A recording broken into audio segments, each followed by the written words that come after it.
Ush, ular pun boleh ada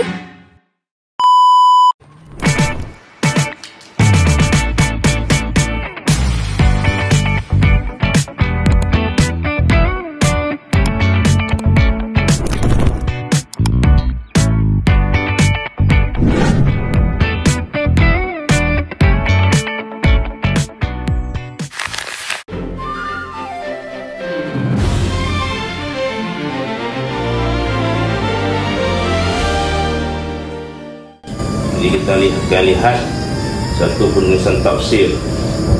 Di tafsir Al-Azhar satu-satunya tafsir yang ditulis oleh ulama Nusantara. Bismillahirrahmanirrahim, surah Al-Ikhlas. Jadi Allah turunkan sekaligus semua Quran. Kemudian Allah letak di Lauhil Mahfuz. Kemudian Allah turunkan di Baitul Izzah, langit dunia. Daripada Baitul Izzah ini turunkan satu persatu, mengikut peristiwa lah. Mula surah Al-Ikhlas. Surah yang terakhir adalah surah Al-Ikhlas yang diajar oleh Jibril AS. Jadi surah yang ketiga terakhir, surah 112, ada 4 ayat diturunkan dulu di Makkah. Bismillahirrahmanirrahim. Qul huwallahu ahad, Allahus samad, lam yalid wa lam yulad wa lam yakul lahu kufuwan ahad. Jadi Buya Hamka yang menerangkan mengenai ayat-ayat ini kepada kita dengan bahasa Nusantara, dengan bahasa orang Melayu mudah faham. Katakanlah, wahai utusanku, dia adalah Allah Maha Esa. Ayat Esa Allah ni maknanya dia yang awal, qidam wa baqa. Kalau ulama salaf sebut qidam wa baqa, kalau ulama salaf sebut awal wa akhir, sama je. Qidam ni sedia, baqa kekal, dia sedia. Di awal bagi ulama salaf, awal lah, tak ada yang awal, melainkan Allah lah yang permulaan. Tapi dia tiada permulaan. Kita ada permulaan dan biadab. Allah ni dia yang mula daripada apa yang ada atas alam ini. Allah lah yang mula ada. Dan bila permulaan Allah, tidak ada pun Allah, itulah maksudnya qidam. Baqa kekal, kita ni akan mati hancur, alam akan mati hancur. Jadi maknanya Allah ini dia kekal, dia yang akhir. Akhir Allah ni ada perakhiran, tak ada selama-lamanya, itu baqa. Buya Hamka menyebut inilah pokok pangkal akidah. Di dalam sejarah ni tulis ni.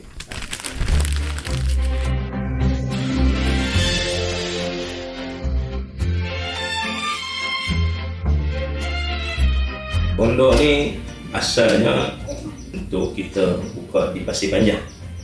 Di Pasir Panjang harga tanah tu 2 juta. Jadi dia bagi dalam 250,000.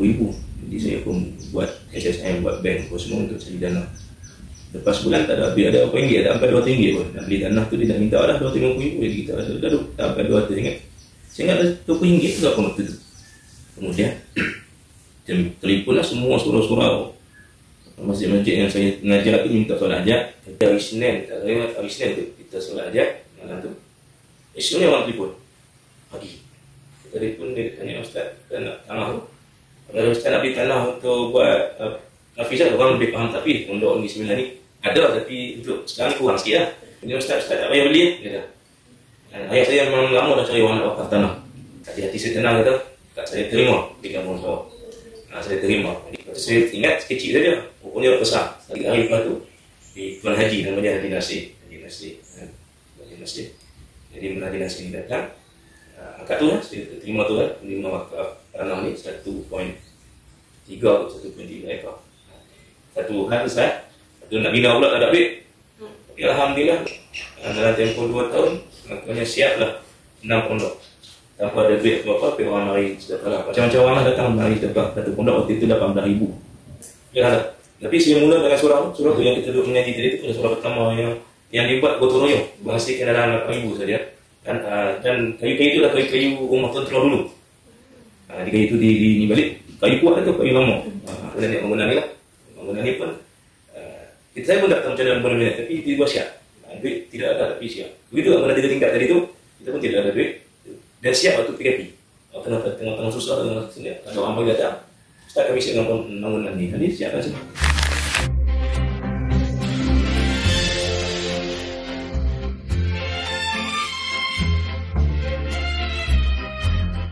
Visi saya pondok ni nak melahirkan manusia yang bernama itu yang pertama. Dari sini benda yang besar, yang luas. Itu tujuan saya buka pondok ni untuk mendidik anak-anak bangsa kita ni untuk kenal Allah yang sebenarnya. Hari ni orang tak ada ilmu, tapi kenal Allah tu kuat. Benda visi ni adalah mendidik anak-anak kita ni beradab, berilmu, beramal, bertakwa, tadi itu. Dan semua cabang ilmu. Jadi kita ni orang Melayu dia ada 3 benda cabang ilmu lah. Jadi saya ni ahli pengaji sejarah.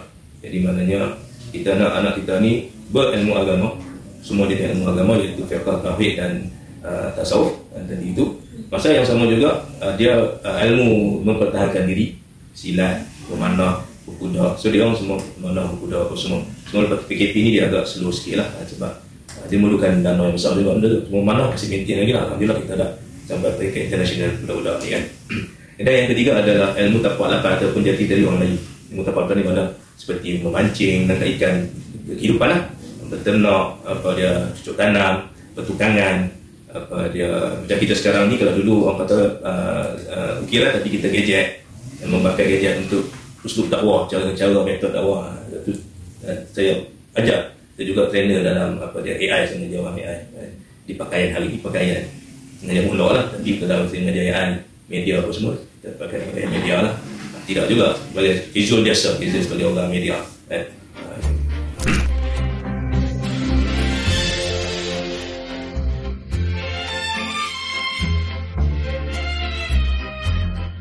Belajar ni ramai lah sebelum PKP tu, ramai kita start ada 2 bulan ramai. Tapi lepas PKP tu sampai sekarang kita kurang. Tapi dia keluar masuk macam tu. Bahasa sini boleh masuk keluar macam tu? Ya, mana masuk sini ngaji lah. Kali dia nak pindah pergi tempat lain. Itu kenal-kenal, tidak ada masalah lah kan. Jadi kurang-kurangnya 5 tahun dekat sini. 5 tahun. Masuk orang kemas, semua boleh masuk. Tak rasa dia dah ngaji umum mana 15 tahun ke atas. Jadi dia nak ngaji, dia beri peraturan dan mana tidak ada masalah kesihatan apa semua, dia terima je ngaji.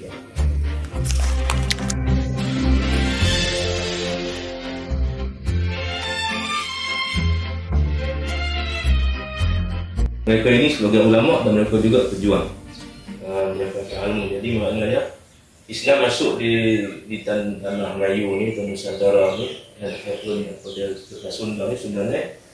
Ini adalah ulama-ulama. Tapi ulama ni daripada abad abad 19. Kita boleh ni abad 19. Semuanya ni abad 19, ulama-ulama abad 19. Mana 1800 tahun atas, 1800 ke atas lah. Dia ramai lah yang ada di sini yang ulama. Jadi yang kita boleh lihat, contohnya ni Tuan Guru Haji Abdul Wahid bin Osman bin Sungai Udang.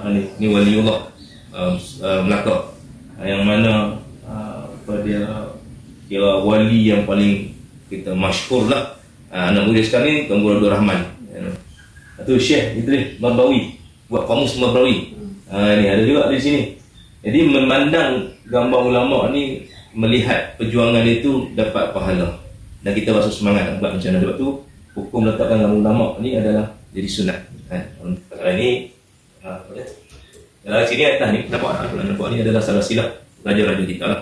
Daripada nilai utama yang turun di Tuntang apa semua turun apa semua tu sampai lah ada Liau, Lingga, Terengganu, Perak apa semua di sini.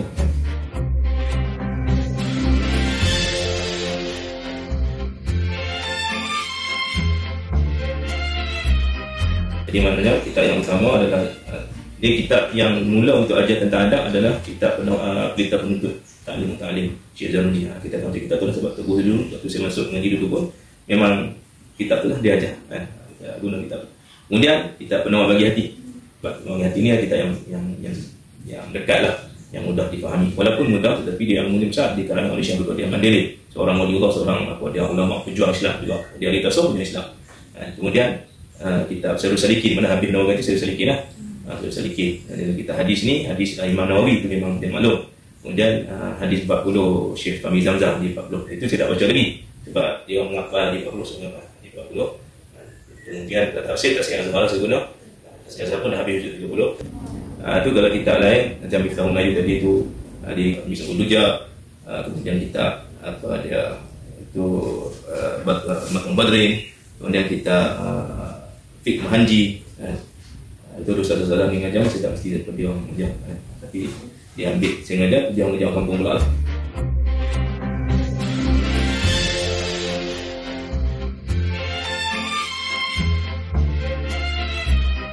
Cik Azlan, Buya Angka ni memang kita, orang kita. Bahasanya adalah bahasa kita, gaya kita, dan wakil penceritaan adalah penceritaan kenal dengan kita. Jadi bila kita sebut satu benda tu mudah dan difaham. Tunjuknya ada tafsir Azhar. Dia mudah kita nak sebut, nak faham, kerana ceritanya adalah cerita berkaitan dengan alam kita, alam Melayu kita, alam Nusantara. Jadi walaupun Buya Angka duduk di Sumatera, kan, di Minangkabau, di Bukit Tinggi, tapi ceritanya tidak berlari dengan kita. Sebab dia pun salah satu tafsir yang ada, yang satu yang ada di Nusantara. Buat setakat ni lah, buat setakat ni dari Nusantara yang kita tahu, tafsir Azhar kerana Buya Angka ataupun Dr. Haji Abdullah Karim Abdullah. Banyak cabaran juga yang dia terima boleh menulis tafsir dalam penjara. Jadi bukan jangan bahasa pula, dia seorang yang tafsir pula. Bila ditulis dengan bahasa sastra, dengan bahasa sastra kita, dengan bahasa yang indah, maka kita membaca dengan bahasa seronok dan bahagia. Yang kita bahasa Inggeris kadang kita tak faham apa dia kan, tapi ni kita baca kena dengan jiwa. Jadi syarat menyampaikan ilmu, guru yang menyampaikan itu ada jiwa, tafsir pun ada jiwa, maka orang yang menerima pun dia ada jiwa. Jadi maknanya connection itu dekat. Itulah kita duduk tafsir Azhar. Bukan tafsir lain sama ya kan. Jadi mana kasih orang yang tidak ada ilmu apa semua, ini lebih dekat lah, mudah. Adapun lepas ni kita baca kat tafsir sini insya-Allah.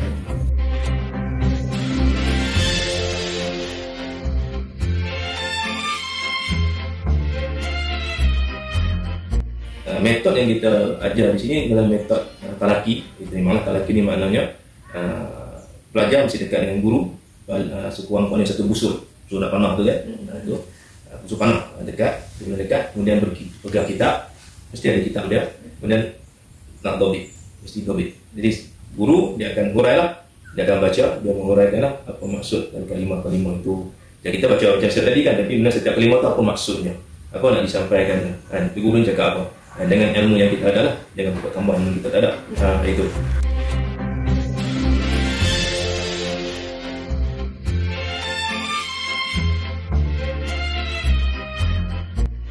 Cabaran ni barang ni kita nak tengok kau.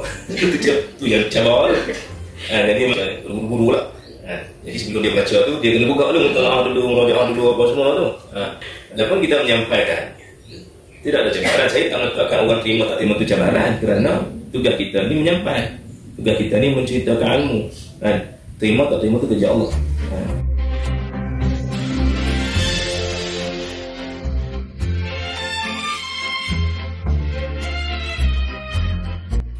Tafsir ni ada benda yang perlu diketahui, yang perlu dipelajari oleh semua anak-anak kita. Paling penting adalah membaca Quran. Jadi itu yang paling penting. Kemudian baca Quran ini untuk mendapat kefahaman yang lebih. Orang kata apa, zuk, bahasa manisnya baca Quran itu faham makna. Kita pula kita ada makna, kemudian makna saja kadang-kadang kita tak faham. Maka perlu pada penafsiran, perlu pada pentakwilan. Jadi kadang-kadang bila tafsir, ataupun tafsir itu bukan daripada Buya Angka, tafsir lain sama juga. Benda isinya sama, cuma metod yang tadi itu adalah ditambah. Tafsir Ibn Katsir dia boleh begini, tapi dalam kat sini boleh begini. Tapi benda itu adalah saling kait mengenai. Bukan makna kat sini lebih bagus atau tidak. Yang kita kata macam itu sebab semua ulama orang lagi ilmu masing-masing. Jadi ilmu tu kita pergi ambil. Ilmu tu pergi ambil kita dia jadikan kita punya pedoman. Jadi anak-anak muda sekarang, tak kira anak muda dan anak tua pun sekali, semua kena kurang-kurangnya memahami baca Quran dan faham tafsir tadi itu. Jadi bagi saya kena ada satu penulisan yang baru, bukan yang barulah, untuk menyusun supaya kemudah fahaman kepada anak-anak muda zaman sekarang, Gen Z, Gen Alpha, Beta ni kan, supaya mereka ni tidak menjadi kesesatan yang lain. Sebab nak main pondok apa semua, bukan semua, betul tak? Ilmu agama paling penting, tapi ilmu yang berkaitan dengan kehidupan dunia jangan tinggal. Kenapa Ustaz jangan tinggal? Kerana Ustaz ni pun mengaji tentang ilmu. Kalau kita hari ni AI ataupun metaverse, teknologi ini semuanya adalah menjadi alat dakwah kita. Jadi ilmu agama yang asal dulu, tauhid, fiqh, tasawuf itu kena ngaji, kena faham. Secara ijmali pun tak apa, tafsir pun lebih bagus. Mana kita mampu, kita ingat. Dan ilmu-ilmu yang berkaitan dengan kehidupan dunia jangan tinggal. Ambil ijazah, ambil master, ambil PhD. Kerana itu alat kepada kita supaya orang tidak kena rendah pada Islam. Sebab zaman dulu pun dah mula dah ilmu-ilmu tinggi ni, cuma tidak ada pun ijazahan. Ijazah kita dari segi Islam ni adalah sanad kita dengan guru, itu ijazah lah. Cuma tidak ada secara dokumentasi. Kadang-kadang kita tengok ustaz ni ada apa, tak boleh nak masuk kepada korporat, jadi kita tak tahu macam mana. Jadi alat macam tu. Jadi jangan tinggal. Sampai masalah. Ini satu tak dapat. Kalau anda jadi rakyat tanah sana.